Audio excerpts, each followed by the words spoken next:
Bon, bonjour tout le monde. Je vais vous parler un petit peu aujourd'hui de la maladie et de l'homme qui est inconscient vraiment de ce qui génère dans cet infiniment petit. Alors, ce qu'il faut bien comprendre, c'est que déjà, les paroles de Jésus ont été, les mots que nous prononçons sont importants. Si vous allez voir sur Internet, vous tapez sur Google la mémoire de l'eau, vous allez voir les effets de la communication sur l'eau. Et vous verrez ce que ça provoque. Dérèglement, etc. Bon. Quand notre conscience est dans cette atmosphère de conscience, on est dans une atmosphère de conscience. Météorologiquement, l'humeur, c'est une météo. Vous êtes d'accord avec moi, je pense. L'humeur est une météo. Quand on est dans cette atmosphère de conscience, on est sensible à tout ce qui est lié à l'infiniment petit, donc on est hypersensible à la maladie. Le problème, c'est qu'on est nous-mêmes créateurs de cette maladie. Et oui, Dieu n'a pas créé la maladie. Dieu a créé le corps humain. Dieu a créé le grand tout, mais il n'a pas créé la maladie. L'homme a créé la maladie. Et ouais, on le découvrira avec le temps, mais vous verrez ce que je vous dis.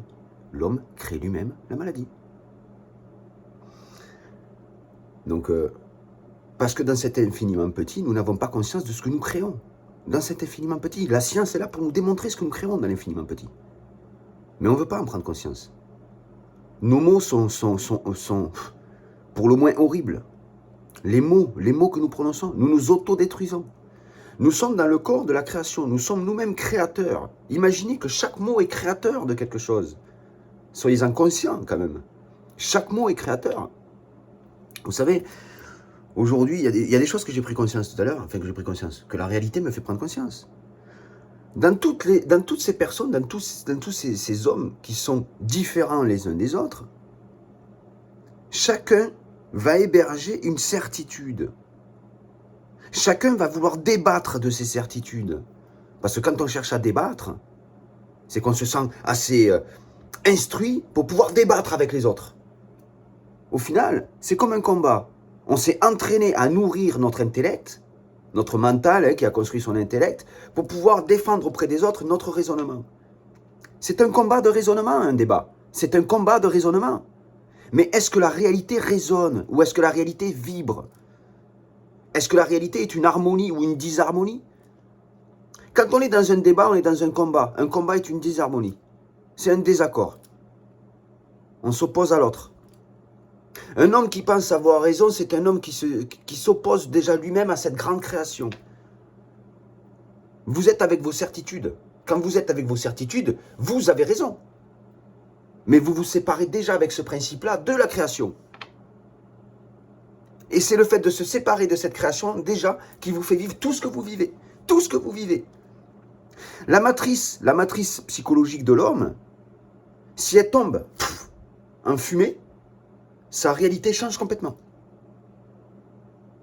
Le problème, c'est que comme l'homme est attaché lui-même à son raisonnement, lui-même à ses certitudes, il s'emprisonne lui-même dans une matrice qu'il subit.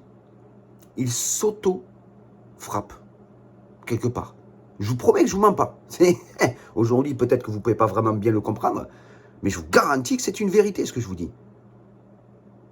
Je vous promets que c'est la vérité. Je ne suis pas là pour vous raconter des bobards ou pour chercher à avoir raison. Je ne veux pas avoir raison, je m'en fous d'avoir raison. Ça ne me fait pas avancer d'avoir raison, vous savez. Moi, ce qui me fait avancer, c'est la découverte. Je suis constamment dans la découverte. Parce que le divin me fait découvrir chaque jour des nouvelles vérités. Chaque jour de nouvelles vérités. Je ne suis pas la vérité incarnée. Personne n'est la vérité incarnée. Personne. Alors je découvre chaque jour que Dieu fait. Alors si vous n'êtes pas d'accord avec mes sujets, si vous n'êtes pas d'accord avec ce que je partage, ce n'est pas mon problème, c'est le vôtre. Parce que moi je ne suis pas certain, je ne suis jamais certain de ce que je fais et de ce que je dis. Je réécoute, je m'observe, je m'analyse, je me juge. Je travaille sur ce que je suis. Et j'évolue. Elle est là la vérité. Sur ce, je vous souhaite une bonne journée et puis je vous dis à bientôt.